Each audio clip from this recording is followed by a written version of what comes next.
Metro train में इंसानी अज़ू की मुंतकिली। डॉक्टर्स ने मेट्रो ट्रेन में खल्क को मुंतकिल किया। एलबी नगर में वाक़ कामिनेनी अस्पताल से ग्लोबल अस्पताल लकड़ी का पुल 13 किलोमीटर का सफ़र 13 मिनट में मेट्रो रेल के ज़रिए खल्क की मुंतकिली अमल में आई।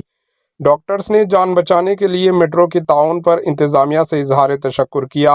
आमतौर पर इंसानी अज़ू की एम्बुलेंस और तैयारों के ज़रिए मुंतकिली अमल में आती है। शहर में ट्रैफिक पुलिस की जानिब से ग्रीन चैनल के ज़रिए आसान तरीके से घंटों का सफ़र मिनटों में मुकम्मल करने के लिए इक़दाम किए जाते हैं ताकि इंसानी अज़ू की बर वक्त मुंतकिली अमल में लाई जा सके। लेकिन मेट्रो ट्रेन का इंतखाब डॉक्टर्स की जानिब से किया गया। इन्होंने मेट्रो के ज़िम्मेदारों से बात की कि जिसके बाद इन्होंने इस निज़ाम का इंतज़ाम किया।